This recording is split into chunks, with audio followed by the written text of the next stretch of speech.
Hola, buenas tardes Marcos, ¿cómo estás? Hola Álvaro, muy buenas tardes, todo muy bien. Muchas gracias por estar Nada, aquí gracias a ti, feliz año ahora que te veo entre comillas en en directo, ¿no? persona. Creo que hasta el día 15 se puede, luego Se ya puede, sí, no. luego ya no, luego ya te multan.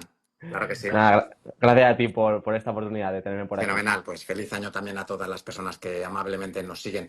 Tenemos un directo muy interesante porque ha habido un montón de preguntas y ya sabes que el tema de la nutrición pues está tan polarizado que viene bien tener perfiles como el tuyo que se pueda bajar un poquito la intensidad, ¿no? Em, A mí me gustaría, por favor, empezar directamente para que las personas que nos vean sepan que vamos al grano. Hemos hablado de varios temas, pero el tema del ayuno intermitente está en boca de todos. Hace muchos años, aproximadamente en 2016-17, coincidiendo que había un Nobel y al respecto, pues se generó muchísima expectativa. Luego parece ser que la cosa se ha desinflado. Danos un poquito, por favor, de feedback. ¿Qué tenemos que saber del ayuno intermitente? Sí, interesante. A ver, realmente tenemos una paradoja, ¿no? El hecho de que tenemos una población en muchos casos sobrealimentada, entonces Ujú, el ayuno puede cumplir una función importante de conseguir reducir la cantidad que comemos, pero al mismo tiempo tenemos una sociedad que está hiperestresada. Y no se nos puede olvidar que el ayuno es un estrés para el organismo, que de forma aguda, entendiendo a lo mejor el contexto, puede ser positivo, pero ujú, si lo aplicamos en un contexto por ejemplo, de mucho estrés, donde la alimentación, por ejemplo, es pobre en nutrientes, pues puede ujú, incluso agravar una situación. Entonces, el ayuno realmente creo que es algo muy positivo si realmente cubrimos nuestras necesidades nutricionales, energéticas también, que ahí viene el problema de confundir ayuno necesariamente con buscar al mismo tiempo comer ujú, poco, ¿no? Yo digo que el ujú. ayuno tiene que surgir de forma natural una vez nos Sí. nutrimos y que no todas las personas es lo mismo. Igual a una persona 16 horas todos los días no le supone un estrés ni un desequilibrio a su organismo, puede aportar todos los nutrientes que necesita y estar sin problemas,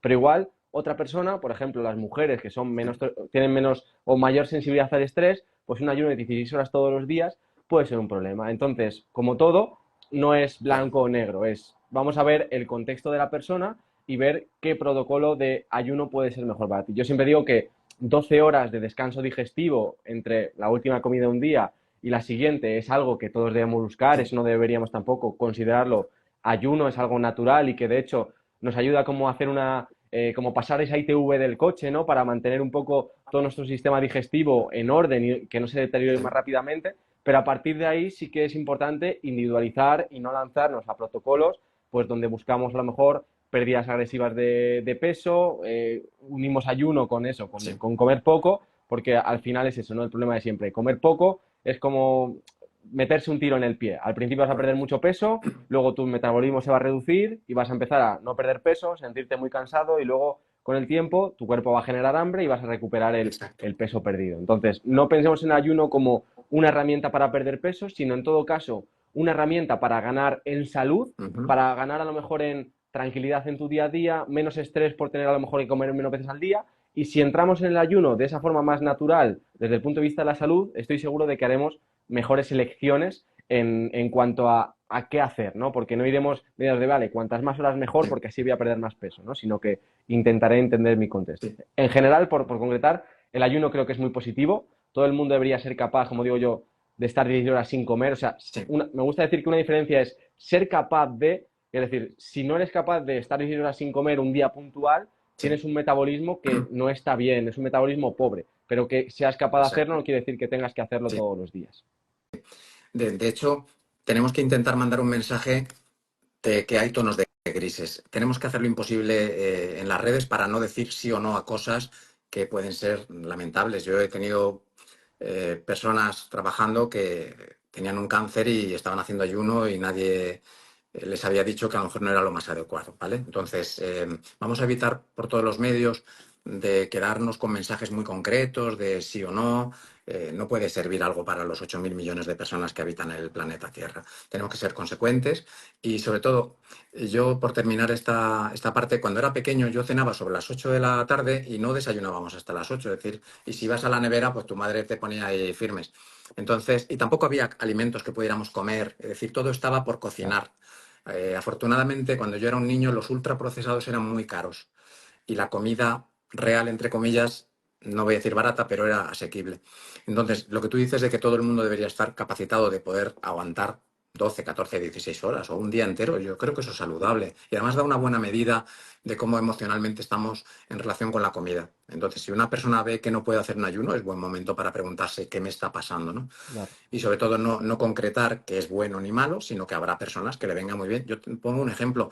Yo hace unos años intenté hacer ayuno de 16 horas durante un par de meses y yo no era capaz de meter las calorías, nutrientes y micronutrientes en 2 comidas comiendo comida no procesada. No podía, ¿eh? Y además me generaba una distensión abdominal tremenda porque meter 1.500 calorías, yo entrenaba bastante, meter 1.500 calorías de golpe con alimentos sin procesar, incluso aunque sean buenos hidratos, no es tan sencillo, ¿eh? Entonces, Sí, esa parte yo creo que es muy buena. Mira, déjame que te diga una cosa. Has mencionado lo de la mujer, fenomenal, porque una persona nos dice, Susana, me ha parecido su nombre, que esos estudios no se habían hecho con población femenina y es súper importante sí, aclararlo, ¿no? Porque, sí. mm, Es lo que se está viendo, sobre todo mujer en etapa reproductiva, exacto, el uf, ayuno, son más sensibles al estrés, entonces el ayuno puede ser muchas veces esa gota que colma el vaso y donde puede haber un desequilibrio en el organismo. Entonces hay que saber muy bien el contexto. También me gusta siempre decir que no es lo mismo ayunar por la mañana, es decir, dejar de comer, sí, saltarse el desayuno, que a lo mejor saltarse más bien la cena, ¿no? Porque si a lo mejor hacemos 16 horas de ayuno y sí, lo que hacemos es no desayunar y estar hasta las 3 de la tarde sin comer y hemos entrenado por la claro, mañana, el estrés del trabajo, las urgencias, es un contexto mucho más estresante para tu cuerpo que a lo mejor hacer 16 horas, pero a partir de las 7 de la tarde, que uno ya está, a lo mejor puede estar más tranquilo, en la mayor parte del ayuno lo hace durmiendo, o sea, por eso el contexto también incluso de esto es importante para cada persona. E igual, 16 estupendo. horas para una mujer es muy estresante durante la mañana y a lo mejor por la noche puede ser asequible, o sea, todo depende siempre. Qué bien. Voy a enlazar la segunda pregunta de la dieta ceto Perfecto. con lo que has dicho de que el ayuno era un estresor y cuando una persona en ayunas se va a entrenar, entrena duro, luego tiene trabajo, tiene esfuerzo, pues quizá no siempre sea la mejor opción. Y nos pasa lo mismo con la dieta ceto. Vamos a definirla, que quede una diferencia entre lo que es la dieta baja en carbohidratos. Luego una persona también hizo un comentario muy interesante, lo que es el ciclado de carbohidratos, que no Vale. deja de ser tomar carbohidratos unos días más o menos, ¿no?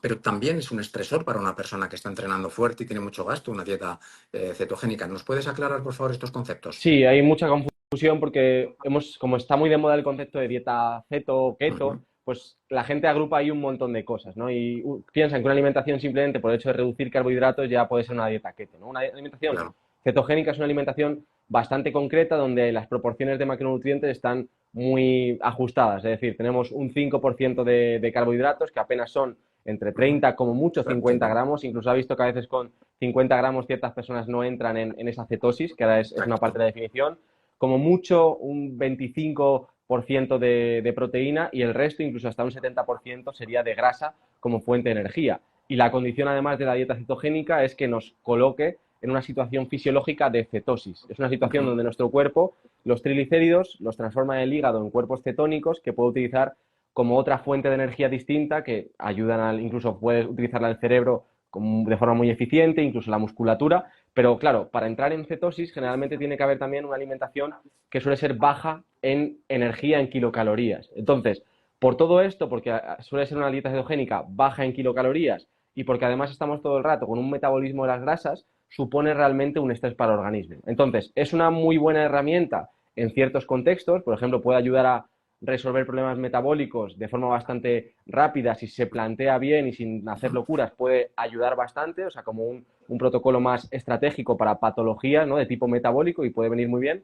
Y también puede ser a lo mejor una herramienta útil si entendemos el contexto de, oye, quiero mejorar un poco mi capacidad de oxidar las grasas durante una temporada, voy a aceptar a lo mejor que voy a bajar el volumen de ujú. entrenamiento o voy a bajar el rendimiento que yo doy con este objetivo de a lo mejor estar un mes trabajando más con las grasas y mejorando mi metabolismo. Es una herramienta que puede ser muy útil en ciertos contextos, pero como una alimentación a largo plazo, aunque hay ciertas personas que parece que sí que la toleran, pero en el Sí, conjunto parece estresar al organismo. ¿Por qué? Porque estar tirando de la grasa constantemente obliga a que nuestro cuerpo esté todo el rato liberando hormonas del estrés. exacto. ¿Vale? Cuando nosotros quemamos grasa, tenemos en circulación hormonas que favorecen el estrés. Por eso me gusta decir mucho que si, por ejemplo, tú después de comer vas a tener que estar muy concentrado, a lo mejor trabajando, estudiando, pues no te viene bien justo meterte un plato alto en carbohidratos, porque Claro, te suele dejar más bajo. exacto. El carbohidrato tiende a bajar los niveles de estrés, o sea que a lo mejor ese carbohidrato nos puede venir muy bien por la noche. Entonces, Ujú, a largo plazo, puede ser un problema esta dieta cetogénica y muchas personas incluso combinan ayunos con dieta cetogénica, alimentación baja en kilocalorías y ocurre en muchos casos que a lo mejor a corto plazo se sienten muy bien porque, Ujú. oye, de repente bajas un montón la inflamación, te sientes incluso bajas de peso, bajas de la retención de líquidos, te sientes más ligero mentalmente, notas como que tienes más energía porque ahora tienes los niveles de insulina más bajos, la energía más elevada y te puede generar una confusión de que a lo mejor a corto plazo te sientas mucho mejor que antes y confundir que eso va a ser lo mejor para ti a largo plazo, ¿no? Siempre me gusta decir que, oye, Perfecto. lo que te ha funcionado a corto plazo no tiene por qué ser lo que te siga funcionando a largo plazo y tenemos que estar abiertos a escuchar a nuestro cuerpo, porque muchas personas se empiezan a cegar y Sí. ya empiezan a notar a lo mejor ciertas cosas a partir de los 3 meses, pero intentan como camuflarlo y no darle importancia y de repente Sí. pues empieza a haber pues deficiencias internas que se van viendo, empezamos a estar más cansados, a no rendir como antes, a no tener tolerancia al estrés y eso puede ser también un problema. Entonces, la dieta cetogénica puede estar muy bien, puede ser un abordaje para condiciones metabólicas muy Ujú. interesante, puede ser una estrategia incluso a nivel de rendimiento deportivo si sabemos cuándo aplicarla, pero dieta cetogénica para todos, para siempre, no. Sí. Fíjate que em, se ha malinterpretado el tema del metabolismo de las grasas y de la glucosa. Por simplificar las cosas mucho, cualquier cosa que ingiramos es una fuente de energía. Pueden ser proteínas, grasas o hidratos, o el alcohol, que lo llaman el cuarto macronutriente, porque efectivamente hay 7 calorías por cada gramo de alcohol. Otra cosa es lo que le hace al trabajo, al cuerpo trabajar, ¿no? Pero realmente se nos está contando como que el plan A son las grasas, pero verdaderamente el plan A del organismo es la glucosa. Es decir, cuando está trabajando con grasas, puede hacerlo perfectamente, porque al final no dejan de ser diferentes vías, ¿no? Pero personas que están entrenando muy fuerte y insisten en hacer lo que tú has dicho, acumular dos estresores, el ayuno y la dieta cetogénica, no es la mejor opción. Y hay que ser realista, porque también hace unos años hubo una confusión con que un ganador del Tour de Francia, Chris Froome, se dijo que hacía dieta cetogénica, cuando realmente el preparador y el nutricionista lo que hablaron ya en profundidad es que se entrenaban algunos días sobre la premisa de esa flexibilidad metabólica. Oye, ¿qué tal funcionarías con poca glucosa? Entonces lo que querían era que su organismo fuera óptimo con el metabolismo de las grasas. Los ciclistas hay que entender que, aunque hacen esfuerzos tremendos, una buena parte de la carrera se hace con una vía energética de grasas predominantemente. Pero hemos visto documentales que si un triatleta de élite es cetogénico, que si otra persona hace ayuno. Pero es que en la élite del deporte no vemos ni ayuno intermitente ni dieta cetogénica. Y eso yo creo que es bueno para las personas que se esfuerzan mucho que lo tengan claro. El problema es que se piensa que lo contrario de la dieta cetogénica es atiborrarse a carbohidratos que nos enferman, y nadie ha dicho eso. Y tú has dicho una cosa muy interesante. La persona ve que se desinflama. Claro, se desinflama porque lleva unos hábitos de alimentación y probablemente de vida que le inflaman. En el momento que corta lo que le inflama, no es la dieta cetogénica. Claro, si yo paso de comer dulces, refrescos, bollos, patatas fritas y de repente dejo de tomar eso y producto de la dieta cetogénica tengo que tomar buenas grasas, buenas proteínas y verduras, pues claro, yo lo que he hecho es quitar el elemento que me estresaba. Pero como tú dices, mantenerlo en el largo plazo no siempre es la mejor opción, ¿eh? Sí. Así que yo creo que eso lo has dejado muy claro y sobre todo que nos esforcemos por informarnos, que no sea o todo sí o todo no. Y otro tema que ya también es un poco propio de mi edad, porque una persona luzca muy bien, no necesariamente lo que te está contando es lo que a ti te vendría bien. Yo no cuestiono lo que le venga bien a una persona, pero puede haber una persona de 25 años que compita en triatlón y a él le funcione el ayuno y la dieta ceto, pero no quiere decir que al 99,99 le venga bien, Mm. ¿no? Sí, ¿no? Y de hecho hay bastantes personas, de hecho puedo ser yo en mi caso hace unos años, Sí, me cuentas. que estéticamente yo me veía muy bien, pero a nivel digestivo estaba bastante mal y te encuentras un montón de personas Claro, así, que realmente puedes verles muy definidos, marcando abdominales, buena tal, pero las digestiones las tienen bastante fastidiadas. Entonces la salud externa no siempre se iguala a la salud interna, ¿no? Y las exacto. condiciones metabólicas también muchas veces son silenciosas, ¿no? Y empiezan a, sobre todo a aparecer a partir de los 40, 50 años, que es cuando ya el cuerpo no, bueno, empieza a sufrir o a no tolerar todos los castigos, ¿no? Yo siempre me gusta decir que tenemos como un reservorio, ¿no? de castigo para el organismo, o Exacto. que al final son un montón de enzimas, de micronutrientes que almacenamos y que en la juventud pues tenemos un tope muy elevado y vamos gastando, ¿no? Y puedo tirar con todo de 20 a 30, de 30 a 40, bueno, voy Mm, tirando y luego ya llega un momento donde el cuerpo nos pone un poco en nuestro sitio y nos hace ver que realmente es lo que podemos tolerar y qué no. Fenomenal. El tema que has dicho de la grasa y el carbohidrato como combustible es complejo, porque a mí siempre me gusta decir que el combustible por defecto del organismo debe ser la grasa, es decir, el que estemos Exacto. quemando la mayor parte del día, pero el combustible que tu cuerpo primero va a querer utilizar, si se lo das, es el carbohidrato, porque es un tipo de Exacto. combustible más rápido. Entonces, muchas veces el problema es que alimentaciones donde únicamente damos carbohidratos constantemente hace que la grasa pase a un segundo plano, nuestro metabolismo de la grasa se haga vago y cuando incluso no metemos grasas tengamos un metabolismo de las grasas pobre. Por eso es importante equilibrar ese metabolismo y ganar esa flexibilidad metabólica que ahora está bastante en boca, que básicamente no es solo ser bueno quemando grasas, sino tener capacidad de utilizar un u otro combustible en función de las necesidades o la disposición de lo que tengamos en ese momento. Excelente ese concepto de que una vía energética se vuelve vaga. Es que se vuelve vaga la vía energética de la grasa, pero es que La también del estamos carbohidrato. viendo que se vuelve vaga la de la glucosa. Personas que se tiran mucho tiempo en dietas bajísimas en carbohidratos y luego cuando entran los hidratos parece ser que también hay una resistencia a la insulina. Así que Sí, yo creo que los extremos son malos, ¿no? ¿Nos puedes, por favor, matizar entonces diferencia entre vale, ceto, low carb y también eso que hemos comentado del vale. ciclado de carbohidratos, que la propia expresión ya es confusa? Perfecto. Cetogénica es muy claro, es decir, una alimentación que es baja en energía, es decir, al final hay un déficit calórico. Tenemos los carbohidratos muy limitados, entre 30 a 50 gramos como mucho, proteínas un 25% como máximo y grasas un 70%.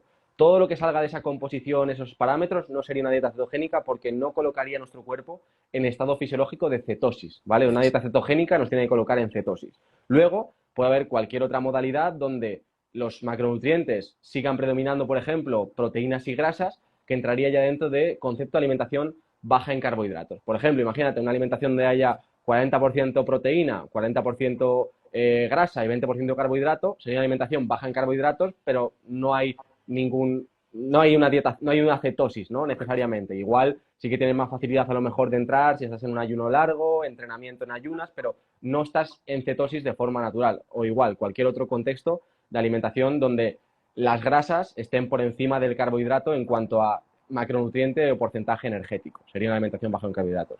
Lo que se ha visto con relación a lo que has preguntado, que funciona bastante bien, es el hecho de, oye, pues, o sea, yo estoy a favor en general, de, sobre todo para la mayor parte de la población, de llevamos una alimentación que tienda a ser baja en carbohidratos, porque el carbohidrato es un combustible que es más para intensidades elevadas y en el contexto de sedentarismo que vivimos, nulo entrenamiento de fuerza, que a lo mejor con muchas personas, con mucho, andan 5.000 pasos y tal, pues el carbohidrato suele ser una energía que es en exceso, ¿no? Porque la grasa también cumple una función estructural de regulación hormonal que es importante y por eso viene bien priorizarla, ¿no? Pero alimentaciones bajas en carbohidratos, lo mismo, también a largo plazo pueden suponer un estrés, igual no tan grande como Ujú, el estrés de una dieta cetogénica, ujú. pero en función de qué contexto pueden serlo. Y ese ciclado de carbohidratos, que puede ser ya sea a nivel de un día a la semana, ya sea a nivel de dentro del día, ciclarlo de cierta manera, ayuda, como digo yo, que tengamos lo mejor de los dos mundos. Perfecto. Lo mejor del metabolismo de las grasas, pero también la potenciación a lo mejor de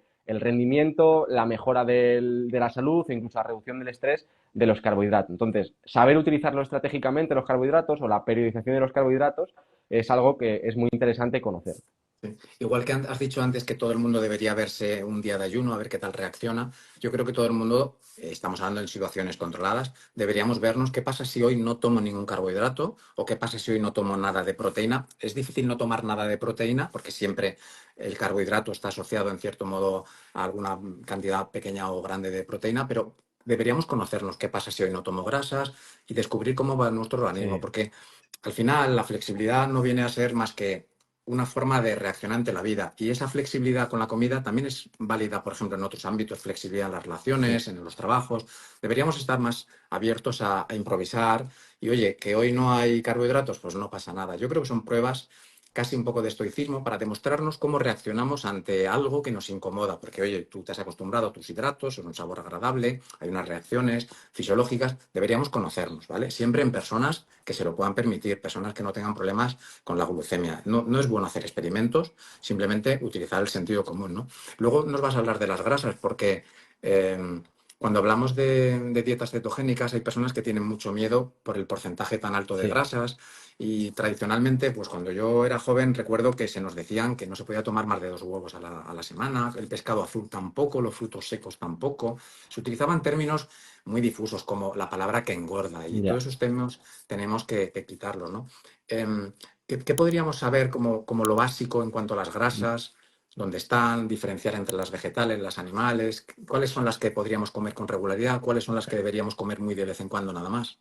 Sí, al final el tema de la grasa ha sido bastante complejo porque, bueno, desde años 70, 80 sí que hubo unos estudios bastante difamatorios acerca de las grasas, sobre todo también las grasas saturadas. Sí, Entonces, pues todo lo que nos ha llegado, incluso hasta estos días, que cada vez vamos saliendo un poquito de ahí, pues es esa creencia, ¿no? De que hay que tener cuidado con las grasas, hay que limitarlas y al final, si lo que ganamos es grasa, es como es fácil hacer creer a la persona, ¿no? De que comer grasa te hace ganar grasa, ¿no? Como que parece una relación bastante sí, directa, pero nada más lejos de la realidad. Realmente la grasa no te hace ganar grasa, al final lo que te hace ganar grasa es, pues oye, tener un exceso de energía en tu contexto de metabólico, y muchas veces no es simplemente que tú estés comiendo mucho, sino que tu metabolismo, por ejemplo, que está muy dañado después de muchos años, está gestionando mal la energía, e incluso aunque estés comiendo menos de lo que se supone que gastas, tu organismo no está gestionando bien la energía y está tendiendo, por ejemplo, a almacenarla. Entonces tienes una condición de superávit calórico. Entonces, la grasa no tiene por qué hacernos ganar grasa, ¿no? Es el exceso realmente de energía de exacto. cualquiera de los dos sustratos. De hecho,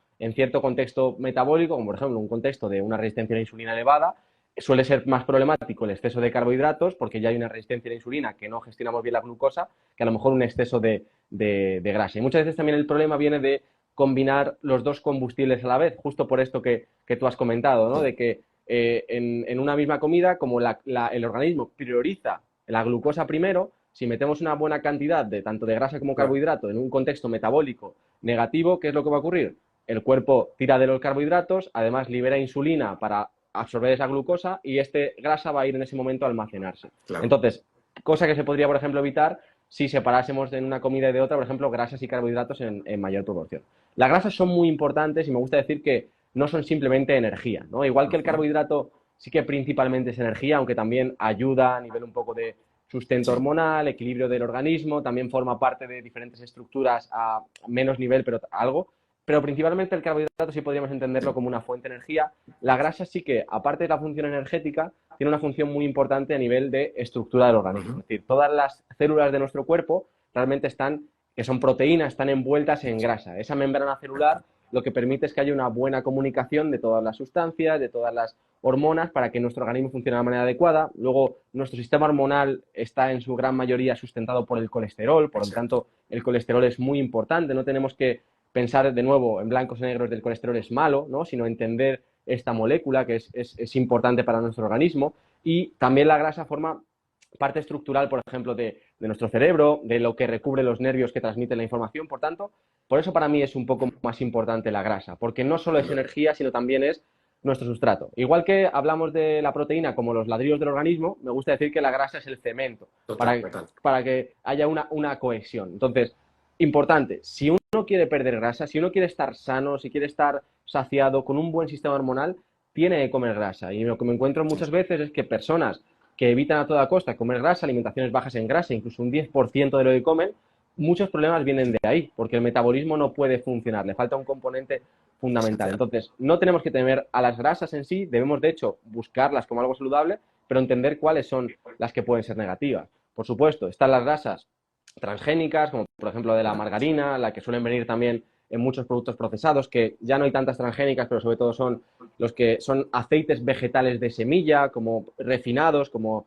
aceites de palma, de Ujú. girasol, canola, soja. Esos son grasas que son realmente veneno para nuestro organismo y que debemos evitar. Pero luego, todas las grasas que están presentes en el mundo natural son saludables, tanto las de origen animal, que serían las saturadas, que parecen como que ya incluso el nombre, ¿Verdad? por todo lo que nos han hecho, nos hace verla como que si fuesen no saludables, como las Exacto. grasas monoinsaturadas, que están también en origen animal como en vegetal, como las grasas poliinsaturadas, que las más conocidas son el omega 3 y el Sí. omega 6, ¿no? Al final, cada una realmente tiene unas funciones en el organismo. Por ejemplo, las grasas poliinsaturadas tienen más bien una función de un equilibrio a nivel de las reacciones de inflamación en el organismo. Ujú. También forman parte de nuestras membranas celulares para darle una fluidez, ¿no? Y que y tengan una buena comunicación. Y las grasas, por ejemplo, saturadas tienen más bien una función energética, es una muy buena fuente de Sí, energía y también le dan como una estabilidad a las membranas, correcto. ¿no? Hay ese equilibrio que tiene que haber. Las grasas monoinsaturadas, lo mismo, son también muy importantes y son bastante estables. Entonces, eso también nos ayuda a entender cuáles pueden ser mejores para cocinar. Grasas poliinsaturadas para cocinar, por ejemplo, los aceites vegetales de semilla son lo peor Claro, porque se oxidan y, claro. en cambio, grasas saturadas, que la vemos muy mal, pero tradicionalmente, hace 60 años con que se cocinaba, con manteca, con Manteca. mantequilla, y son muy buenas grasas para cocinar, igual que, por ejemplo, el aceite de oliva virgen extra. Entonces, no Exacto. les tengamos miedo a las grasas, sepamos cuáles son las que son malas para nuestra salud, cuáles son positivas, y en función de nuestro contexto, elijamos también las mejores. ¿Debemos limitar las grasas saturadas a un 10%? Desde mi opinión, no necesariamente, ¿vale? Para mí deben estar un poco todas, tanto las saturadas como las monoinsaturadas, como las poliinsaturadas, ya sean omega 6 a lo mejor de frutos secos, el omega 6 que puede incluso estar en la carne de cerdo, pero al final el omega 6 está en todos los alimentos, el omega 3 sobre todo de los pescados azules, que es el que realmente necesitamos y absorbemos y que utilizamos, y luego grasas saturadas que pueden estar tanto en alimentos de origen animal, como puede ser la yema del huevo, como puede Correcto. ser la grasa de una carne roja, como de origen vegetal, que puede ser la grasa saturada del aceite de coco, y tendríamos diferentes opciones. Pero no tenemos tampoco que temer a este tipo de grasas saturadas y tenemos que saber cómo utilizarlas. Excelente. Fíjate, has dicho dos conceptos, el de la inflamación por un lado y la resistencia a la insulina. Vamos a intentar encontrar la manera de que se pueda entender simple. Eh, Tengo la sensación de que recibimos mensajes del tipo, usted tome omega 3 y entonces baja la inflamación. A lo mejor era más sencillo no inflamar. Claro. Y por un lado, ¿no? O vamos a tomar tal alimento que mejora la sensibilidad a la insulina porque usted tiene resistencia a la insulina, ¿no? Yo creo que si tuviéramos unos hábitos que nos hicieran de forma natural sensibles a la insulina y hubiera baja inflamación, nos ahorraríamos mucho dinero. A veces es simplemente comer de forma ordenada y movernos bastante. Pero vivimos en una sociedad en la que queremos las cosas rápido, fácil y sin muchas complicaciones y sin estudiar demasiado, ¿no? ¿Cómo podríamos explicarle a alguien qué es eso de la resistencia a la insulina? Porque es que, claro, escuchas, ha habido un pico de insulina. Me asusta que yo tengo clientes que ya se están poniendo Vale. el dispositivo para ver los niveles de glucosa y es normal. Después de comer hay un pico de glucosa, es normal. Sí. Hay un pico de insulina, se resuelve de forma natural. ¿Cómo podríamos explicar Bien, resistencia y sensibilidad a la insulina? vale, tenemos que entender un poco qué es la insulina, que es una hormona que secreta el páncreas cuando comemos alimentos. Secreta más en función de cuánto mayor Ajá. sea el contenido de carbohidrato de la comida. Se libera bastante cantidad cuando comemos carbohidratos, un poquito menos cuando comemos proteína, y cuando comemos grasa se eleva muy poquito, ¿no? Y es una hormona que secreta el páncreas para almacenar energía. La función de la insulina es almacenar energía, que es una función realmente muy importante, Claro, porque tú cuando comes realmente estás comiendo para obtener nutrientes, obtener energía, y quieres realmente almacenarla, porque no tienes, no tienes que pensar simplemente que la vas a almacenar como grasa. La puedes almacenar, por ejemplo, la glucosa en forma los de músculos. glucógeno en tu músculo para entrenar, puedes almacenar proteína para reconstruir tus músculos. O sea, almacenar energía no tiene que realmente ser malo. Y de hecho, unos niveles de insulina muy bajos que se están viendo son problemas, porque la persona pierde la capacidad de crecer muscularmente, capacidad anabólica, incluso de recuperar, y es importante. Entonces, ¿qué es lo que ocurre? Que cuando hay una resistencia a la insulina, las células, que son las que tienen un receptor al que llega la insulina, cuando llega la insulina es como que abre una puerta y puede entrar la energía, normalmente la glucosa.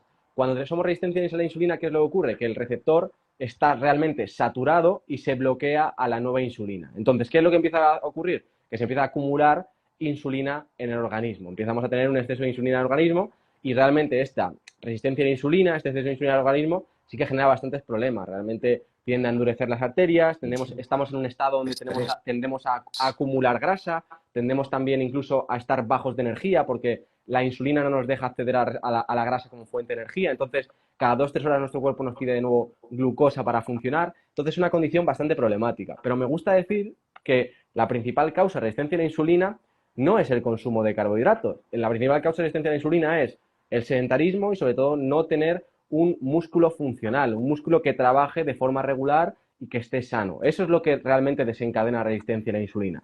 Sí que es cierto que si al final tenemos una alimentación muy desproporcionada, donde metemos cantidades ingentes de carbohidratos todos los días, carbohidratos refinados 5 o 6 veces al día, vamos a desarrollar una resistencia a la insulina. Pero incluso en personas que hacen esto, si entrenan con regularidad todos los días, incluso los problemas no se ven hasta bastante tarde. Por tanto, eso nos hace entender que el problema base es esa falta de movimiento, esa falta de entrenamiento de fuerza o entrenamiento en general, ese músculo funcional. De hecho, se ha visto que si después de comer una comida alta en carbohidratos salimos a caminar, los niveles de glucosa en sangre drásticamente bajan. O sea que te está diciendo el cuerpo que el movimiento es lo que nos permite también gestionar bien esa glucosa. Por eso, en el contexto un poco en el que viven muchas personas, alimentaciones altas en carbohidratos pueden ser el echar más leña al fuego. Exacto, exacto.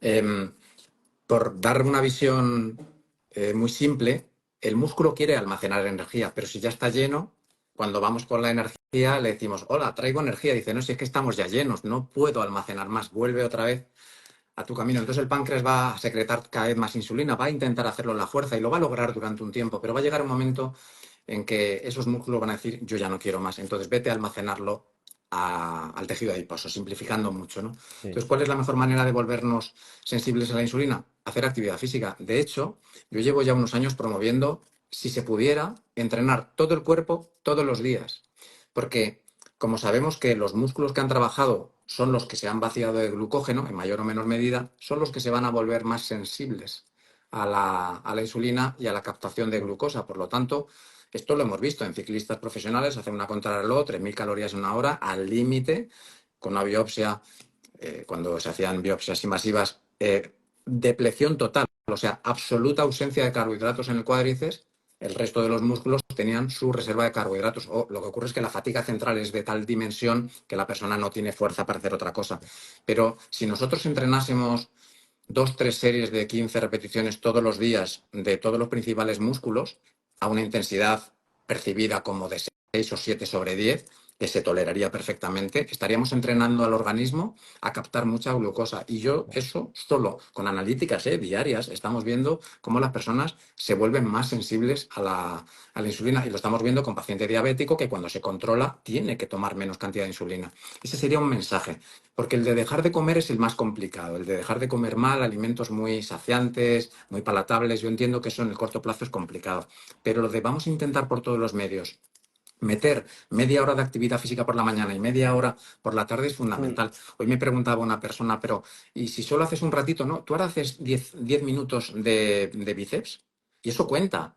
Luego, 4 horas más tarde haces unas sentadillas y eso cuenta. Luego te haces unas flexiones en el suelo apoyando las rodillas porque estás empezando y todo eso va contando. Te mueves a la compra caminando, subes una escalera, estás diciéndole al organismo, oye, quiero glucosa, quiero ser sensible a esa glucosa y a esa insulina. Yo creo que la clave es transmitir el mensaje de vamos a intentar movernos todo lo que podamos como primera estrategia. Y luego, hombre, lo deseable sería sacar de la dieta aquellos alimentos, sacarlos regularmente, ¿no? Aquellos alimentos que nos enferman. Oye, hemos estado en Navidades, te quieres comer un polvorón, fenomenal, pero igual no hay que comerse 20, comer despacio, poner proporciones de comida acordes un poco a nuestras necesidades. Yo creo que van por ahí los tiros. Esa alimentación consciente no es otra cosa que darnos cuenta que si gastas más, consumes más, lo que tú has dicho. Si yo hoy voy a estar todo el día sentado pasando consulta, pues igual no necesito carbohidratos, una pera, una manzana, y mañana voy a montar mucho en bicicleta, pues tiene sentido, ¿no?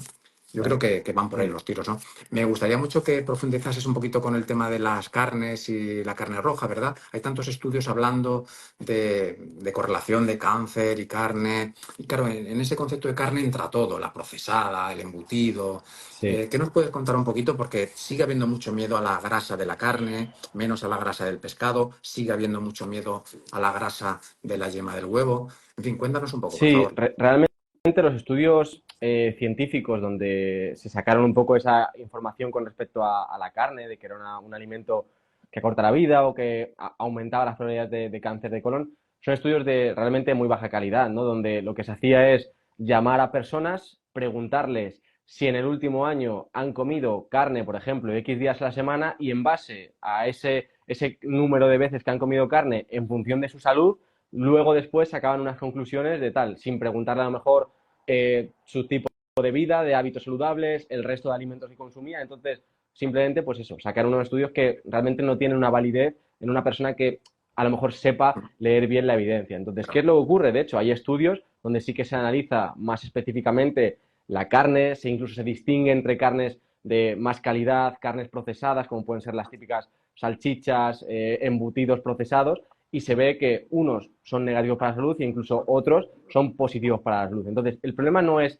la carne es un fantástico alimento, de hecho, la carne roja además es uno de los tipos, una de las fuentes de proteína más densas nutricionalmente, es decir, no solo la mejor calidad de aminoácidos que nuestro cuerpo necesita, sino también un montón de vitaminas y minerales, hierro, creatinina, un montón de cosas que son muy importantes para que nuestro metabolismo pueda funcionar de la manera adecuada. Por tanto, a mí me gusta decir que la carne roja realmente potencia la salud, o sea que no tenemos que tenerle miedo. El problema no es la carne roja, el problema es qué tipo de carne consumimos. Si estamos consumiendo salchichas de paquetes, el bacon en el paquete de supermercado, mortadela, fiambres de pavo, pues es un problema. Que también me gusta decir, oye, eso igualmente no es lo peor que estás comiendo, posiblemente lo peor sea las cajas de cereales, la bollería, las bolsas de patatas, de Doritos, etcétera. Eso realmente incluso es más preocupante. Que sí, que luego está el debate de, oye, carnes de pasto, carnes de a lo mejor más baja calidad de supermercado, por supuesto, si tienen la capacidad de elegir carne de pasto, eso va a ser un alimento mucho más superior,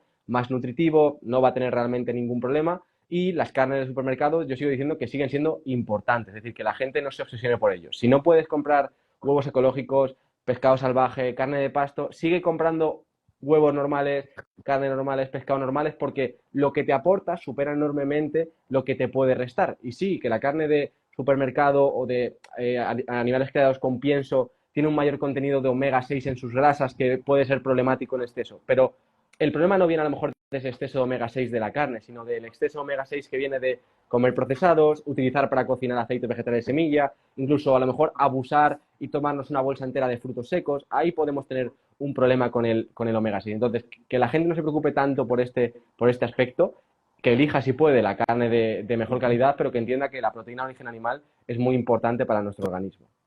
Podríamos decir entonces que cuanta más cantidad de alimentación sin procesar o buen procesado, mejor. Eso es lo que comparten todas las... Casi con independencia del origen, efectivamente. Decirle a una persona que tiene que tomar un fruto seco determinado o una carne ecológica es inmoral, porque es que los precios son imposibles.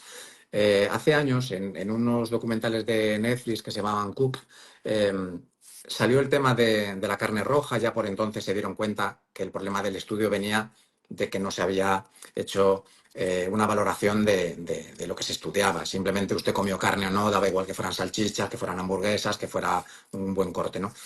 Y por otro lado se vio que había una correlación también, que esas personas consumían muy poca cantidad de vegetales, y el mismo documental también hablaba del posible impacto de los pesticidas en los vegetales, y se estimó el impacto que podía tener en el cáncer en caso de que se pudiera conectar con los pesticidas, que insisto, no soy experto, pero allí se trataba por expertos, y decían que incluso en ese caso compensaría tomar vegetales incluso si la persona no puede controlar qué grado de pesticidas lleva. Por lo tanto, el mensaje que hay que transmitir es: come todo lo menos procesado posible, que tu economía te lo permita, y aunque sea un poco redundante y repetitivo, bueno, pues es lo que toca, ¿no? Pero estás creando salud cuando estás alejando habitualmente ciertos alimentos que no son buenos. Yo creo que todos lo reconocemos. Como decimos, si está muy rico, tiene dulce, tiene sal y hay muchos ingredientes, tómalo poco. Si no hay sin la etiqueta no hay grandes cosas, lo puedes tomar, ¿no? Esa sería la idea, ¿no? Sí, o sea, los principales enemigos que la gente los tenga bien reconocidos son los productos ultraprocesados, Exacto. bollería, bolsas de patatas fritas, de Doritos, todo este tipo de cosas que sabemos que es, cualquier tipo de producto procesado. Luego tendríamos el azúcar en la forma de azúcar blanco, el azúcar libre que podemos encontrar sobre todo a nivel de refrescos, la fructosa libre que es incluso más problemática de este azúcar, que sobre todo viene de nuevo en los procesados. Por eso, si eliminamos los procesados, nos quitamos un poco, porque digo que los procesados tienen lo peor de cada casa, ¿no? Es Exacto. las peores grasas, los peores carbohidratos, la mayor cantidad de energía.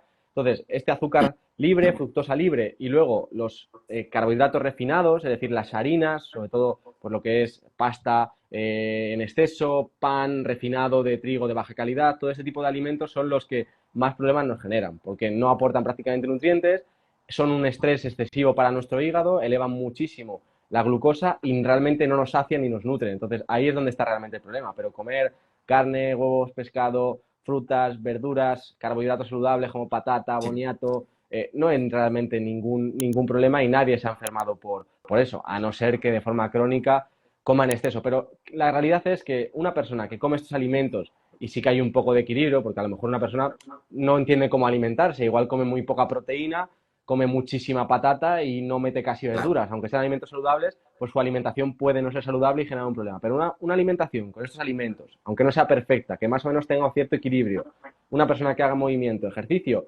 no va a tener un problema. O sea, lo tiene todo porque hecho ya. su organismo se va a regular bien. O sea, es muy difícil Sí. generarte una obesidad comiendo de esta forma. Porque sí, que a lo mejor puedes coger 2 kilos, pero es muy sencillo volver a perderlos porque tu metabolismo sigue estando sano, porque no estás dominado a lo mejor por el efecto de esos alimentos que son adictivos. Es mucho más Exacto. sencillo.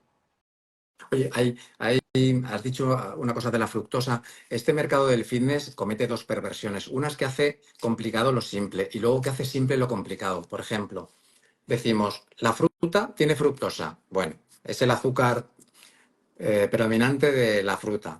La fructosa es mala porque se está viendo en estos estudios tal, y nos quedamos tan frescos y no estamos hablando de la fructosa que está en la fruta y lo estamos mezclando con la fructosa que industrialmente se mete en los productos, ¿no? ¿Cómo podemos hacer para perderle miedo a las frutas? Entender que dosificando la fruta a razón del gasto no hay ningún problema porque tiene muchas más cosas aparte de fructosa y que no es lo mismo la fructosa de la fruta que la fructosa que está en ese bollo. ¿Cómo podemos aclarar Sí, eso? el problema principalmente viene de la fructosa libre, es decir, la fructosa que viene, pues eso, cuando tomas una Coca-Cola, por ejemplo, pues es un montón de fructosa libre y además no es el tipo de fructosa natural, sino es un jarabe de maíz de alta fructosa donde la Exacto. proporción de fructosa-glucosa es mucho más alta que la fruta. Y eso, ese exceso de fructosa libre de golpe en el hígado, que es el que tiene que procesarla, es muy problemático. Ahí es donde se genera muchas veces el hígado graso y este es un problema. Entonces, la fructosa en exceso es un problema. La fructosa de la fruta viene en un contexto realmente diferente, donde hay algo de fibra, hay otras vitaminas y minerales, y la absorción no es tan rápida, no es tan agresiva.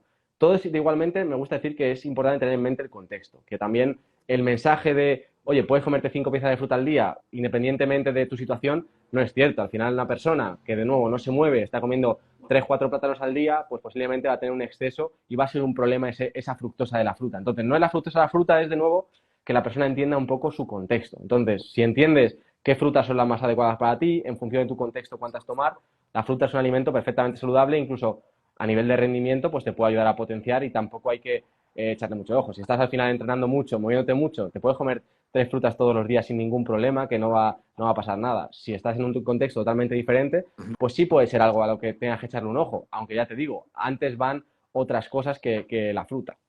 Efectivamente. Perfecto. Oye, normalmente vemos personas que cuando le preguntan cuánto comes, cuántas calorías tomas aproximadamente al día, cuántas son proteínas, hidratos, grasas, no lo saben. Y vemos personas que comen mucho menos de lo que piensan y personas que comen mucho más de lo que piensan. Claro, para poder tener una herramienta nos toca medir las cosas y registrarlas, ¿no? Pero por otro lado hay personas que dicen, no, es que yo no me quiero obsesionar pesando ni midiendo, ¿no? Yo sugiero que no se obsesione nadie con nada, por supuesto, pero hombre, yo tengo que saber si el trozo de pan que me he comido en el desayuno son 50 gramos o son 300. Yo tengo que saberlo. Yo tengo que saber cuánto aceite he echado en el pan. O incluso, aunque me tome un aguacate, no es lo mismo que sea así, que sea así. Yo necesito conocer un poco qué está pasando. ¿Tú estás a favor de que se pesen los alimentos, se midan y se tenga conciencia? ¿O directamente que se coma lo que llaman ad libitum, que te dejes llevar? ¿Qué opinas? Vale, o sea, voy a darte una respuesta un poco sesgada en relación un poco al método de trabajo también que yo tengo. Yo a mí lo que hago es tratar de enseñar a las personas a nutrirse y una vez una persona entiende cómo comer y entiende qué proporciones aportar de cada cosa, qué lo necesita su organismo y elige alimentos que no desregulan su saciedad, yo siempre digo que no esté pendiente de contar y que deje que su cuerpo le mande Ujú. señales y coma en relación a eso. Entonces, Perfecto. si uno come en relación a esto, se nutre bien, está saciado y consigue sus objetivos, no hay ninguna necesidad realmente de pesar los alimentos o contabilizar. De hecho, las herramientas de contaje de calorías normalmente solo las utilizo en dos contextos, donde tenemos una persona que está comiendo muy poco y no es consciente de que come muy poco, entonces como digo, oye, míralo, Tienes que verlo. míralo, míralo, estás comiendo 700, 800 kilocalorías al día, entonces hay un mínimo que tenemos que asegurar, por mucho sean alimentos densos nutricionalmente, por mucho que estés comiendo bien, con esto tu cuerpo no va a tirar. Entonces, muchas veces lo utilizo como para dar una dosis de realidad a la persona, más bien por estás comiendo poco. Y Ujú. si tras ciertos abordajes, ciertos cambios, ciertos ajustes, porque al final muchas veces tampoco hace falta contar. Si, por ejemplo, estamos en un objetivo de pérdida de grasa, estamos avanzando, tu alimentación va bien, tienes buenos niveles de energía, pero no estás acercándote a lo mejor a esta Mm, pérdida de grasa, pues mm. oye, es tan sencillo como consume un poquito menos de frutos secos, Perfecto. come un poquito menos a lo mejor de la cantidad de carbohidratos que estás comiendo, echa un poquito menos de mantequilla al cocinar. Eso reduces la cantidad de energía que estás Ujú. metiendo y es suficiente.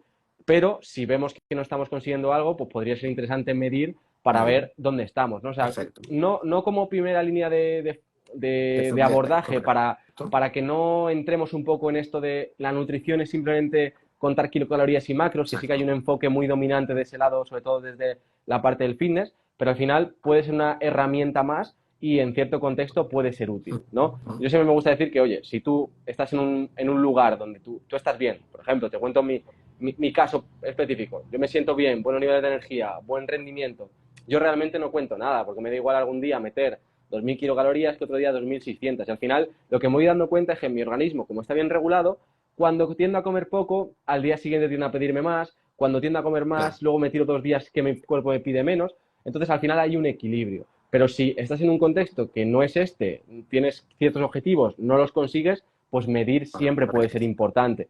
Y en cualquier caso, en algún momento de tu vida, sí que es cierto, de tener una idea de qué te aportan las cantidades, pues puede ayudarte, ¿vale? Ujú. Pues, oye, saber Perfecto. cuántos son 100 gramos de arroz, ¿no? Para tener un poco esa interpretación. Una vez lo has medido una vez, pues ya no Vale. te hace falta estar midiéndolo constantemente. O lo mismo, ¿no? Saber cuánto son 8 gramos de aceite de oliva virgen extra, pues te puede Perfecto. venir bien de forma teórica, pero no obsesionarse con eso como lo Muy bien. principal, sino aprender realmente a nutrirnos y entender, pues, qué necesita tu organismo. El conteo sí que puede ser a lo mejor interesante también en el tema de la proteína, donde algunas personas comen Eso. poca y es un macronutriente realmente muy importante, y asegurar a lo mejor un mínimo de proteína de Perfecto. unos 1,4 gramos por kilogramo de peso, sí que viene bien como a lo mejor tener un conteo si no estamos llegando a ello. Estupendo. Oye, dime una cosa, en el libro tuyo que acaba de salir, ¿tratas todos estos temas? ¿Podemos aprender a entender la alimentación para no tener que contar? Cuéntame un poquito del Sí, libro. el libro Elige Nutrirte lo tengo justo por aquí. Bueno, sale el 25 de enero, aunque ya se puede Ujú. realmente aquí en Estoy preventa. deseando Y que aquí llegue. realmente lo que busco un poco es reunir un poco mi filosofía de entender la alimentación, enseñar a las personas a comer, a sanar su relación con la comida y que realmente puedan aplicar una alimentación consciente desde el punto de vista de saber qué es lo que necesita vuestro cuerpo, qué efectos producen los alimentos en vuestro organismo, cómo tener energía, cómo, por ejemplo, ciclar estos carbohidratos, cómo alimentarnos en general, cómo sanar la relación con la comida, está todo un poco reunido para que en un libro podamos llegar al máximo número de personas. Entonces, creo que realmente hay un trabajo importante detrás, que está todo muy resumido. Hablamos de diferentes mitos, como el tema de las grasas, hablamos del colesterol, hablamos también del tema de la carne, o sea, diferentes barreras y creencias que no nos dejan avanzar. También muchas barreras y creencias a nivel de mentalidad que no nos dejan cuidarnos, ¿no? Y una vez, pues, por así decirlo, hago un setup, ¿no? De la mente para poder recibir el resto del contenido, empezamos a trabajar en, vale, ¿qué alimentos son los que te enferman? ¿Cuáles son los que tu cuerpo necesita para funcionar bien? Y luego herramientas prácticas para que la gente pueda empezar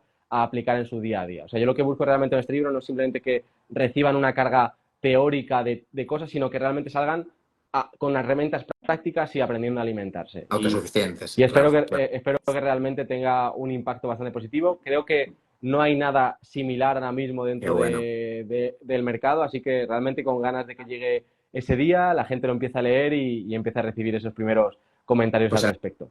Gracias agradece mucho, gracias por se agradece sacarlo. mucho, se agradece mucho porque cualquier profesional de la salud tendría que tener, y lo digo con esta palabra, la obsesión de que su cliente no sea su cliente. Es decir, que tú, con lo que le has enseñado, sea autosuficiente.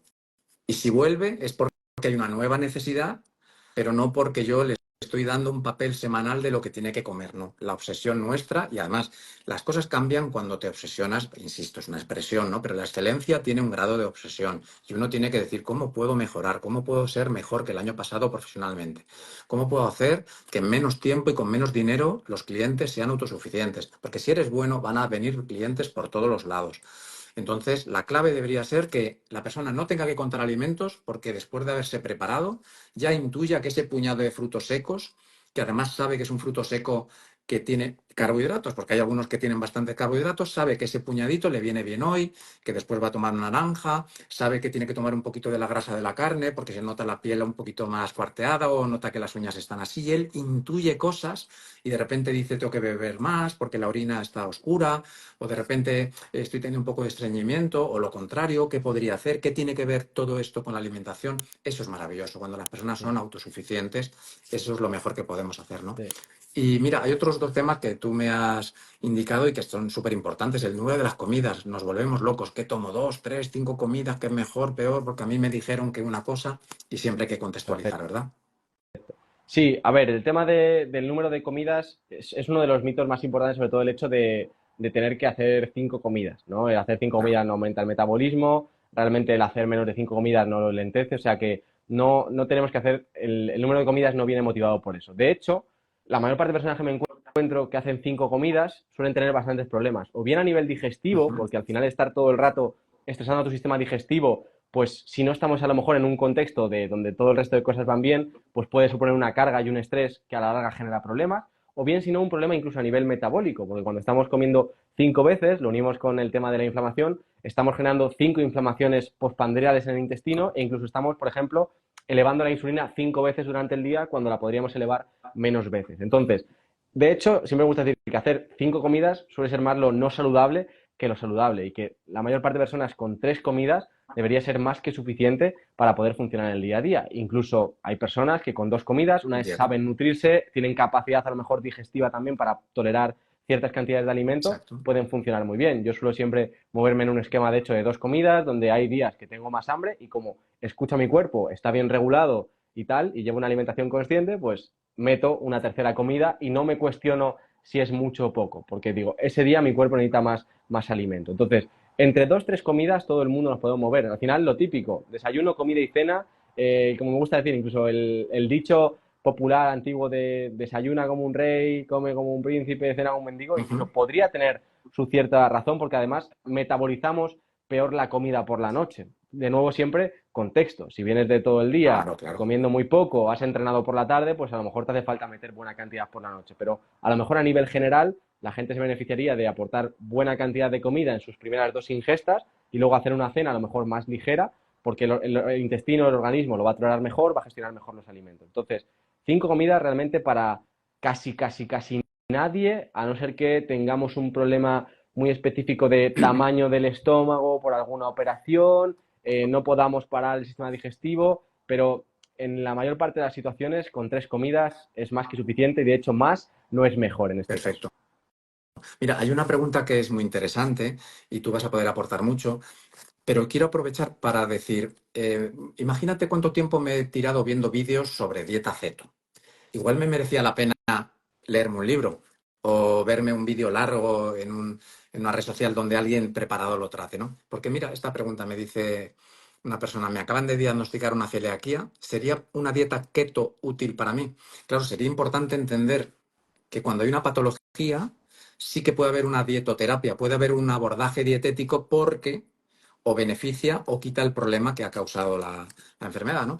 Entonces, ¿cómo podemos aclarar esto? Porque efectivamente en una dieta ceto podría no haber gluten, pero realmente es otra cosa, ¿no? Sí, Es importante, por favor, que quede esto claro, porque una persona se puede morir de esto, ¿eh? claro, o sea, al final pues una persona que es celíaca tiene que entender que no tiene ningún grado de tolerancia, entonces tiene que eliminar completamente todo el gluten en su alimentación. La alimentación cetogénica es una alimentación que no contiene gluten, entonces puede ser una buena herramienta, pero no necesariamente tiene que llevar una dieta cetogénica, porque perfectamente podría retirar los carbohidratos que contienen Exacto. gluten y mantener el resto de su alimentación tal y como estaba, si por ejemplo era adecuada de cara a su objetivo. Entonces, en ciertos contextos, las dietas de forma más terapéutica pues son importantes. Lo Bien, mismo, a lo mejor te encuentras con unos triglicéridos en 350, una homocisteína súper claro, elevada y tienes que hacer una dieta un poco de choque porque dices, ostras, esta persona le puede dar un infarto en cualquier momento. Si ves también absolutamente. una condición de estrés, tal, entonces el concepto de dieta puede ser problemático, de hecho justo hablo de ello en el libro, ¿no? Que tenemos como que desecharlo un poco porque es un poco tóxico la relación que tenemos y Total. tenemos que abrazar un estilo de vida saludable, entender que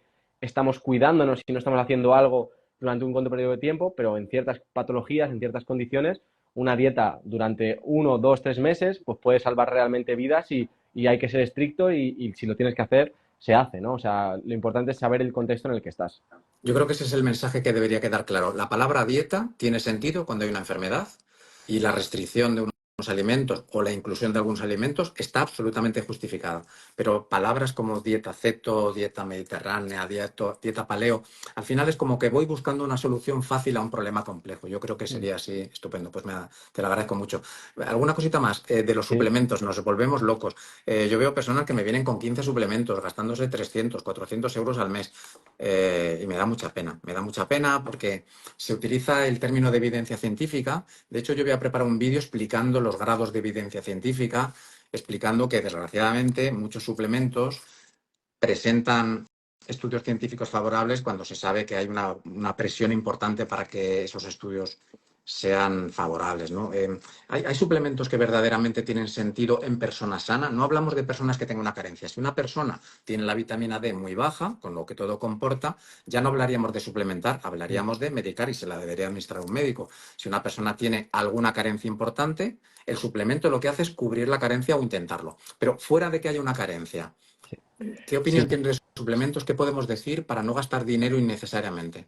Vale, yo realmente tengo una opinión que está un poco en Sí. el medio en este caso, en el sentido de que sí pienso que los suplementos son útiles, sí que pienso que pueden cubrir una falta que tenemos hoy en día donde la alimentación sí que tiene Sí. bastantes deficiencias micronutricionales, las verduras a veces están cultivadas en suelos más pobres, las carnes que comemos no tienen los nutrientes que a lo mejor tenían antes, o sea, y también tenemos una depleción por el tipo de vida, por exceso de estrés, Ujú. alimentaciones muy altas en carbohidratos que nos han depletado a nivel de micronutrientes. Entonces, en ciertos contextos sí que esa suplementación puede ser interesante, pero algo bastante moderado, es decir, en el sentido de que nada de una Claro. ristra de 15 suplementos. Yo realmente tampoco quiero meterme muy en específico, pero me quedo con 3, 5 suplementos son los que barajo como mucho en el contexto donde yo trabajo, en el sentido de que a lo mejor el magnesio es un mineral que solemos tener deficiencias y puede ser interesante. En algunos casos el potasio puede ser deficiencia, pero a lo mejor si consumimos suficientes patatas, tubérculos en ese sentido y otro tipo de vegetales, no tiene por qué haberlo, todo depende. Pero más allá de eso, me quedaría mejor con vitamina C en cierto contexto puede ser interesante. Ujú. Las vitaminas del complejo E a veces también tenemos bastantes deficiencias. Sí. Y luego la vitamina D, que se ha visto realmente la importancia cuando tenemos unos niveles bajos, y por ahí realmente movería. Es decir, no creo que puede ser un extra. Es decir, si el 90-95% sería la alimentación, pues puede ser un extra en cierto contexto que sea necesario, pero no volvernos locos con la suplementación, gastarnos 400 euros al mes, estar ahí con 15 pastillas al día, porque creo que eso no tiene realmente ningún sentido. O si lo tiene, pues aún no he llegado a ese nivel Claro. de convicción como para trabajar de esa manera, ¿no? Porque también encuentro un poquito el ratio estrés de la persona y beneficio. Y oye, si te tengo que decir, oye, tómate 2 de magnesio por la noche y a lo mejor una vitamina D en el desayuno, pues no pasa nada. Pero si le tengo que dar una lista de suplementos con un croquis de, ay, en este momento toma estas 3, al final la persona se vuelve loca y casi que puede ser peor. Entonces, suplementación puede tener un sentido, los alimentos cada vez nos aportan menos micronutrientes, cada vez por el estilo de vida tenemos un mayor desgaste de micronutrientes Exacto. y pueden ser interesantes, pero unos pocos, ¿no? Y no volvernos loco con todo Y tal ello. vez tendría sentido buscar que haya una carencia. Efectivamente, Buscarlas en... los suelos ya no son los que eran antes, es verdad, ¿no? Yo leo muchos estudios de productos que se compran en granjas incluso ecológicas y tienen déficit de muchos Sí, micronutrientes que a lo mejor hace 100 años no los tenían, ¿no? Bueno, es exacto. el mundo en el que vivimos, pero sí creo que procede, igual que en la vitamina D, se te hace una analítica y se ven los valores Sí, que tienes, yo creo que tiene sentido suplementar, pero con la premisa de que hay una información sí, más objetiva, ¿no? yo me guío por analíticas para el tema de los Total. suplementos, sí que me guío. A no ser que, por ejemplo, oye, sepa que una persona, por ejemplo, viene de estar 20 años seguidos Claro, con una alimentación hiperalta en carbohidratos y veo que tiene una resistencia a la insulina, o sea, claro, una obesidad, resistencia a la insulina. Sé que va a tener deficiencias de vitaminas del complejo B total. y vitamina C y además le va a venir bien para acelerar un poco la recuperación, para reparar un poco las arterias, o sea, pero eso ya depende un poco también del estudio y de a lo mejor entender el contexto. Pero sí, en base a analíticas es como tenemos que mandar la Sí. suplementación. Por ejemplo, ver deficiencias de diferentes, la hemoglobina, pues nos puede dar a Ujú. entender ciertas cosas. Vemos la homocisteína muy elevada, pues a lo mejor hay una carencia de vitamina del complejo B y tenemos que mandarla. O sea que sí que es importante no tomar por tomar. O sea, Excelente. eso está claro. Mira, para ir terminando, vamos a hablar de las personas que han decidido en conciencia no tomar alimentos de origen animal. Yo creo que yo soy muy respetuoso porque, oye, realmente quien deja de comer animales porque siente que hay un sufrimiento, yo no puedo entender cómo puede haber un rechazo a esa alimentación, pero por otro lado, oye, legalmente se pueden comer animales y mientras eso sea así, cada uno es libre de alimentarse. Pero a mí me duele mucho cuando la gente se ataca, ¿no? La persona que quiere imponer una forma de alimentarse o la que critica otra forma de alimentarse. A mí, ya digo, moralmente me merece todo el respeto del mundo alguien que dice, yo desde mi conciencia quiero evitar el sufrimiento de los animales, me parece perfecto. Pero claro, luego llega el tonto que dice que las plantas también sufren y al final lo único que logramos es enfrentarnos y vamos a intentar que eso no pase, ¿no? Insisto, mi máximo respeto. Pero una persona que ha decidido no comer animales, ¿qué cosas debería tener muy en cuenta para no incurrir en carencias? Lo básico, lo básico. Vale, a ver, tiene que tener en cuenta que su alimentación realmente va a ser deficitaria, o sea, de primeras. Ujú. Puede ser más deficitaria o menos en relación a el control que sepa o lo bien que sepa realmente alimentarse y sobre todo también en función del contexto. Por ejemplo, una alimentación vegana para que cubrir la suficiente cantidad de proteína hay que añadir bastante cantidad a lo mejor de legumbres, incluso cereales y eso supone a lo mejor un exceso de energía que puede ser también problemático. Entonces, a lo mejor en un contexto de entrenamiento, una dieta vegana bastante limpia, con bastante cantidad de proteína, pues puede ser más tolerable que a lo mejor en un contexto de sedentarismo. Eso por un lado. Y las deficiencias no solo realmente nos van a venir de la típica vitamina B12, es decir, al final todas las vitaminas del mundo animal son más biodisponibles para nuestro organismo, o sea, se absorben mejor realmente directamente en el intestino y luego están en las formas realmente que nuestro cuerpo puede utilizar de la forma adecuada. Es decir, no es lo mismo la vitamina A que podemos encontrar en las zanahorias que la Ujú. vitamina A, por ejemplo, del hígado. Entonces, por mucho que todas estas vitaminas y minerales estén en el mundo vegetal, no tienen nada que ver con las del mundo animal. Entonces, vamos a tener no solo deficiencias en la vitamina B12, sino en general en todo el espectro de vitaminas, incluso el omega 3. El Ujú. omega 3, que puede Claro, ser del mundo vegetal, la conversión al que nosotros necesitamos es de un es muy 5%, baja. es Claro. bastante bajita. Entonces, posiblemente un suplemento de omega 3 de origen animal o de unas algas que sea bastante calidad, pues va a ser necesario. Yo recomendaría más que incluso la vitamina B, incluso podría ser necesario un complejo B entero en una persona. E incluso puede ser que tengamos deficiencias en otros aspectos de otras vitaminas como vitamina A, vitamina E, o sea, todo depende. La cosa es que cada persona tiene un cierto nivel de resiliencia y las deficiencias se ven antes o después. Hay personas que a lo mejor llevan 8 años y se encuentran muy bien y hasta los 13, 15 no empiezan a sentir los problemas. Y otras personas que desde los 3 meses se encuentran súper débiles y bastante mal. Y también muchas veces las alimentaciones muy, muy altas en vegetales, lo que me estoy encontrando sobre todo en consulta es que los intestinos tienden a sufrir mucho. Porque Ujú. igual Sí, que hablabas tú de los pesticidas, antinutrientes, que están bastante en boca, no son realmente un problema en cantidades normales, pero cuando estamos constantemente claro. metiendo muchísima cantidad de vegetales, vegetales que además no son de la mejor calidad, y encima tendemos a perder poco a poco esa acidez de nuestro estómago, que debería ser bastante ácido, empieza a desequilibrarse la microbiota, empieza a sufrir también incluso el intestino por la saturación y sí que me estoy encontrando bastantes problemas a nivel digestivo por dietas veganas. Entonces,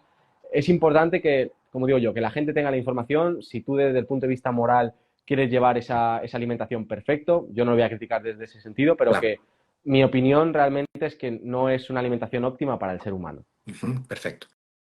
Mira, para terminar, hay una pregunta que parece muy simple, pero yo creo que nos permitiría cerrar fomentando el estudio. Hay una persona que me dice, la mantequilla es buena. Y yo invitaría a reformular la pregunta, ¿en qué contextos y cantidades la mantequilla puede ser buena o puede ser Uh -huh. mala? Porque si pudiéramos entender que básicamente es una grasa, que básicamente viene de un alimento de origen animal, que tiene poco procesado, que es una fuente energética importante, que puede tener un sentido en una persona que consuma mucho, consuma muchas calorías por la actividad física, ¿no? ¿Qué le podríamos decir a una persona que se quiere iniciar como para poder ser autosuficiente a la pregunta, ¿la mantequilla es buena? ¿Qué le podríamos decir a una persona? Vale, pues que sepa qué aporta la mantequilla, eso por eso de eso va un poquito alimentación consciente, que tú entiendas qué te Sí, aporta realmente cada alimento para poder elegir y una vez tú sabes lo que tu cuerpo necesita, sabes qué te aporta cada alimento, es claro. fácil porque sabes qué elegir y cómo componer realmente tus comidas o en relación a una comida si sabes lo que te ha faltado qué aportar luego, entonces encuentras ese balance. Entonces, ¿la mantequilla es buena? Sí, es un fantástico alimento, tiene una buena cantidad de vitamina A, por ejemplo, tiene ácidos grasos de cadena corta, que son muy interesantes, o sea, tiene al final cosas que son muy positivas para el organismo, pero es como todo. Tienes una alimentación alta en energía y estás tomándote todos los días 3 panes con mantequilla, pues Claro. posiblemente ese exceso de energía de la mantequilla pues vaya a ser un problema para ti. Además, en combinación con una harina refinada en el mismo momento. O sea, no es el problema la mantequilla, ni el problema a lo mejor el carbohidrato, sino el contexto también en el que te mueve. Entonces, yo diría que cualquier alimento saludable, o sea, cualquier alimento natural es saludable. Otra cosa es saber en qué proporciones aportarlos, en qué cantidades dentro de ellos para que no supongan un problema. Yo, por ejemplo, a veces cuando la gente ve mis comidas, me dice, come bastante poco. Y no, es cierto que no como a lo mejor muchísimo, hace años comía bastante más, pero es que yo he hecho, por ejemplo, mucha mantequilla para cocinar, mucho aceite de oliva encima de los platos y eso no se ve. Entonces, yo ahí a lo mejor estoy metiendo todos los días de cosas que no se ve, 600, 700 kilocalorías y la gente a lo mejor copia mis platos y dice, ah, eso es muy poco. Por eso digo que no copies los platos, sino que entiendas un poco qué es lo que tienes que aportar a tu organismo. Fenomenal. Y ya una última pregunta antes de despedirte. Sandra nos dice, y además he visto varias veces la pregunta, también tengo otra por aquí. Hola, dice, chicos, mi hijo tiene 21 años, quiere tener más masa muscular, ¿qué puede tomar o comer? Porque tú aparte tienes muchos conocimientos sobre entrenamiento y se nos pregunta, ¿carbohidratos sí o no para ganar masa muscular? En fin, estamos muy Sí. perdidos con esto, que si déficit calórico, superávit. Danos unos tips así para Vale. De de alimentación hecho, y masa el otro muscular. día me preguntó un chico por Instagram, no me acuerdo si tenía 16, 17 años, y me dijo, voy a apuntarme al gimnasio, ¿me recomiendas comprar proteína y creatina? Le dije, digo, no, ponte a entrenar, come bien, estate 6 años, llega a un punto de estancamiento y si acaso, si ves que y entiendes eso, cómprate unos batidos de proteínas. A ver, al final, lo más importante que tiene que hacer es entrenar, darle Claro, suficiente estímulo al cuerpo, que no pase hambre, que coma suficiente cantidad de proteína, porque sin esa proteína no va a poder recuperar ese músculo, no va a poder también claro. tener esa labor de crecimiento, tiene que haber un balance positivo a nivel de la cantidad de proteína y que luego no tenga deficiencia de energía.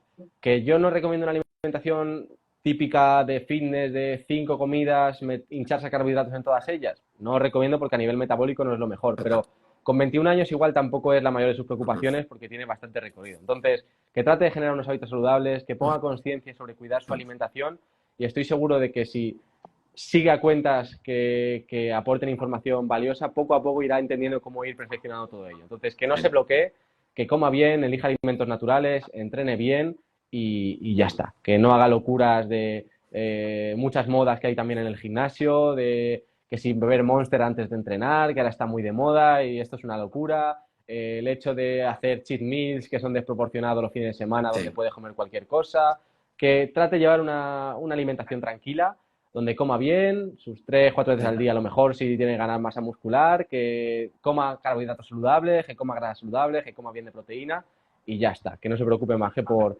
disfrutar y a lo mejor en esa edad puede meterle más caña al cuerpo que Sí. en otros momentos. Voy a decir para terminar una cosa conflictiva, y es que, por desgracia, personas que consumen medicamentos para la ganancia de masa muscular le están diciendo a otros cómo tienen que entrenar y cómo tienen que comer. Entonces, cuando alguien es joven, pues se deja llevar por lo que le llama la atención, nos pasa incluso a los mayores, pero sí es importante entender que si una persona influencer, llamarlo como queráis, le está diciendo a los demás cómo tiene que comer, cuando no nos está diciendo si está tomando unos fármacos que cambian la fisiología del organismo. Cuando una persona sale comiendo 10.000 calorías de pizza y de helado porque hace un reto y ese chico de 16, 18 lo está viendo y además el otro está definido y musculado, le estamos mandando un mensaje muy peligroso. No es lo mismo las personas que tenemos cierta edad, que ya hemos vivido cosas, hemos sido engañados. Yo fui engañado en su momento. Yo con 18 años veía unos botes de Arnold Schwarzenegger, o como se diga, que nunca lo digo bien, haciendo una pose y yo me los compraba y al final lo que compraba era leche en polvo y colacao y me gastaba la paga acumulada de un mes en las proteínas de una semana. Pero bueno, a mí ya me engañaron, ¿no? Pero ahora la capacidad de engañar es muy potente, porque además hay dinero detrás. Cuanto más te ven y más engañas, más dinero generas. Y entonces hay un sesgo moral brutal que yo no viví. Realmente el acceso a esa información era limitado, ¿no? Cuento todo esto porque los padres tienen que saber decirle a los hijos, oye, estás siguiendo a personas que probablemente no estén en las mismas circunstancias que tú. y por lo tanto lo que esa persona dice no es aplicable para ti. Si unos padres tienen hijos que muy apasionados por el fitness, lo primero que tienen que hacer es ir al gimnasio con él y como padres entrenar y estar sanos, pero también deberían intentar entender qué hay detrás de toda esta burbuja del fitness, donde personas moralmente despreciables, yo siento decir las cosas por su nombre, saben positivamente que están engañando a personas y ya no es que te haga rico o no, o que alguien sea prestigioso o no, es los daños que se generan después. Y eso hay que decirlo mucho. El consumo de los fármacos está siendo desmedido. Y antes o después las autoridades van a tomar cartas en el asunto porque hay un vacío legal tremendo y yo sé que me estoy metiendo en un jardín importante, pero a mí me escriben muchos padres diciéndome, a mi hijo ya le he pillado haciendo esto, a mi hijo le veo que está comprando cosas que no sé de dónde vienen. Entonces, por favor, diferenciemos entre los suplementos y diferenciemos entre los medicamentos que se compran en entornos ilegales, que es un delito contra la salud pública y que una persona que tenga una baja tolerancia genética al fármaco, en muy poca exposición del fármaco puede tener efectos para la salud severos, ¿vale? Entonces, por favor, las personas que queréis ganar masa muscular, ser conscientes de que un organismo normal, salvo que esté dotadísimo genéticamente, va a tener un tiempo lento, todos nos vamos a poner más fuerte, todos podemos tener un cuerpo más atractivo acorde a los cánones que uno tenga de lo que es atractivo, pero que las mutaciones no se van a dar y que esas cantidades brutales de comida no son buenas, ¿vale? Eso, por favor, que quede claro. No sé si tú quieres opinar algo al respecto, sé que me he puesto como muy serio, pero creo que era necesario. No, estoy totalmente de acuerdo con esa visión, que poner cabeza en ello. Y justo, no por hacer spam ni nada, pero justo esta semana subí un vídeo al canal de YouTube que es el Qué lado bueno, oscuro de la industria del fitness, donde justo hablo un poco de ello. Así que si por hay alguna supuesto. madre o padre que justo esté por aquí y se lo quiere enviar a su hijo que esté empezando en el gimnasio, creo que puede ser bastante positivo. Excelente. Pues muchísimas gracias, Marcos. Me gustaría mandar un mensaje final. ¿Qué pasaría si yo me leo en este 2024 un libro cada mes? Es que yo en diciembre del año que viene soy una persona autosuficiente. Me leo un libro de nutrición, el tuyo, después me leo otro. Sobre todo libros que no veten nada. Si hay un libro que pone la fruta mata, pues quizá no sea el mejor libro. Si hay un libro que dice el omega 3 te cura del cáncer, pues quizá no es el libro, ¿no? Pero libros moderados, oye, me voy leyendo un libro, tomo mis notas, otro libro de biomecánica, otro de entrenamiento. Es que yo en 12 meses soy otra persona y soy capaz de ser muy crítico con esa Eso información que trata de eso confundirnos, ¿verdad? Sería maravilloso. es. Al final, leer expande la mente y permite que tengamos un abanico de información a la que acceder con la que no seamos fáciles de engañar. Entonces, aunque, por ejemplo, leyendo mi libro, leyendo un libro de entrenamiento donde aprendas a entrenar, no a lo mejor no sepas hacer tu entrenamiento perfecto, pero sí vas a poder tener una idea de dónde sí, dónde no y poder filtrar mejor la información. Y eso ya te permite mucho, permite que puedas empezar a afinar un poco más tu precisión, seguir a mejores cuentas, seguir progresando y leer es algo que realmente yo recomiendo porque mira, Claro, mira todo lo que tengo detrás, no claro, puedo decir claro. otra cosa y leer de todo, ¿no? Exacto. Realmente leer de todo porque expande realmente la mente. Creo que el de seguir desarrollando la curiosidad es algo que alarga la vida, porque cuando perdemos la curiosidad, las ganas de aprender, creo que empezamos a morir poco a poco y incentivar eso creo que es muy importante. Excelente. Pues muchísimas gracias, Marcos, por tu tiempo. El directo queda grabado para quien quiera verlo después, que también será un placer. Y si ponéis preguntas y podemos ir comentando, pues también nos gustará mucho. Así que nada, un abrazo, Marcos, y un abrazo para todos, que el apoyo que nos estéis dando es maravilloso. Muchas gracias a ti, Álvaro, Hasta por tenerme pronto. aquí Hasta luego. y a la gente que ha estado por aquí. Un fuerte abrazo. Muchas Gracias a todos. gracias. Hasta Chao. ahora.